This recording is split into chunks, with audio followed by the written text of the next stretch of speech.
Europe 1, il est 6h56, Thomas Soto. Le vrai faux de l'info de la matinale avec vous, Géraldine Vosner, bonjour. Bonjour Thomas. Ce matin, la fermeté affichée d'Emmanuel Macron. Le candidat d'En Marche promet de redéfinir la relation de la France avec les pétromonarchies du Golfe. Les accords fiscaux qui avantagent de riches Qataris sont dans sa ligne de mire.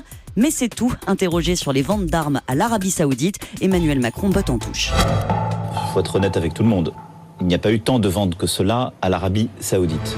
Il n'y a pas eu tant de ventes que cela à l'Arabie Saoudite, affirme Emmanuel Macron. C'est vrai ou c'est faux, Géraldine ? C'est faux, Thomas. La France vend énormément d'armes à l'Arabie Saoudite, qui est même, depuis 10 ans, notre premier client. 12 milliards de contrats, loin devant le Qatar, 8 milliards, qui arrive en deuxième position. C'est ce qui ressort des données que publie chaque année le ministère de la Défense. Alors bien sûr, il faut le préciser, la France a signé récemment d'énormes contrats qui renverseront peut-être cette tendance.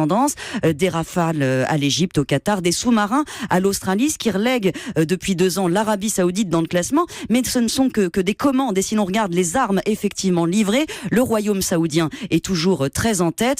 On lui vend des frégates, des systèmes de surveillance, des armes létales aussi, fusils de précision, obus de mortier. Chaque vente validée par un comité interministériel. Emmanuel Macron le sait, c'est la règle. Bercy, la Défense, le Quai d'Orsay se prononce. Bon, mais alors pourquoi minimiser l'importance de ces ventes ?